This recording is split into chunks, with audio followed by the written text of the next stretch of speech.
이번에 주제는 종합학문으로서 유학을 살펴보도록 하겠습니다. 여러분들이 도서관에 가서 유학 관련 서적을 찾으려고 할 때요, 아무데나 갈 수는 없지 않습니까? 어디로 가야죠?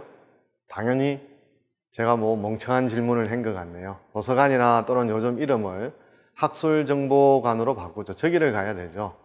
그런데 도서관에 간다고 해서 여러분이 원하는 책, 도서가 여러분 손에 바로 쥐어지는 건 아니잖아요.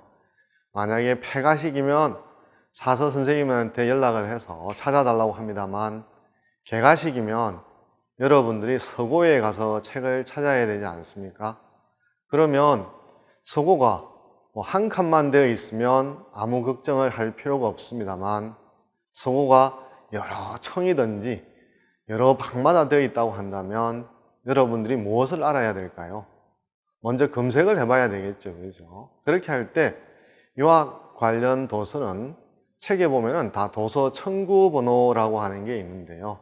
그게 심심해서 붙인 번호가 아니고요, 나름대로의 이유가 있습니다. 자세한 이유는 좀 이따 살펴보기로 하고요. 제가 쓴 책인데요, 이 책을 저는 사람다움의 발견이라고 했지 유학이라는 말을 쓰지도 않았는데도 이 책을 180번대에 배치를 하고 있습니다.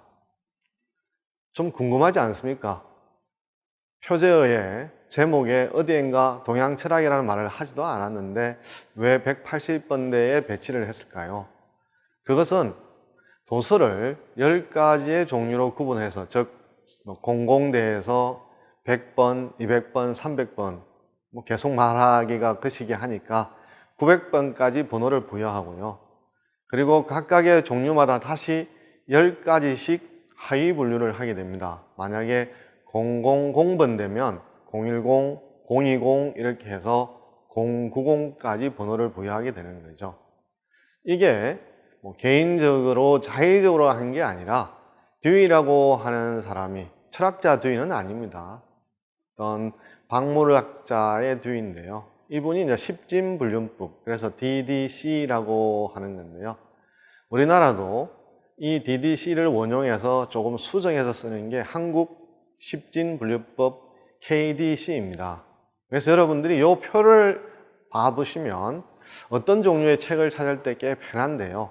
006는 총류고, 그 다음에 철학이 이제 100번대인데 그 100번대 중에서 180번대가 동양철학에 있다는 거죠.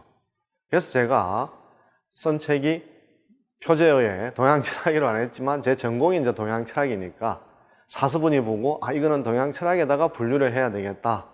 그래서 책의 청구기호에다가 180번이라는 숫자를 부여하는 겁니다. 그래서 700번대는 예술이고 800은 문학인데 그 중에 또 810번이 동양문학이고요. 900번대는 역사인데 950번대가 아시아 역사입니다. 그러면 좀 더 저희들이 철학에 대해서 이야기하는 또는 유학과 관련돼서 이야기하니까 다른 번호대는 여러분들이 스스로 찾아보시고 살펴보시고요.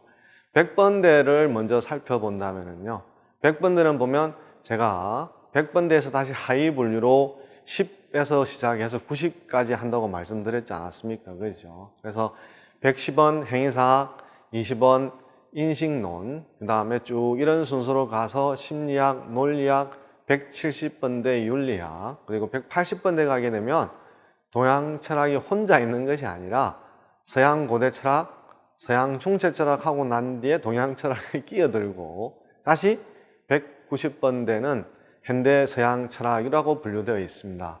이렇게 보면 나중에 좀 더 살펴볼 텐데요, 여러분 스스로도 좀 뭔가 느끼시는 게 있죠, 그죠? 즉 듀이 십진분류법에서는 유학이라고 하는 책이 전체적으로 크게 대접받는 분위기가 아니라 철학 파트고, 철학 파트 중에서도 큰 집이 아니라 예를 들어서 여러 층으로 된 집이 있으면 그 집 중에서 한쪽 구석에 있는 이런 정도이다라고 하는 것들은 여러분이 아실 거고, 그래서 180번대로 분류가 되고 있구나라고 하는 것은 눈치를 채으시라고 생각합니다.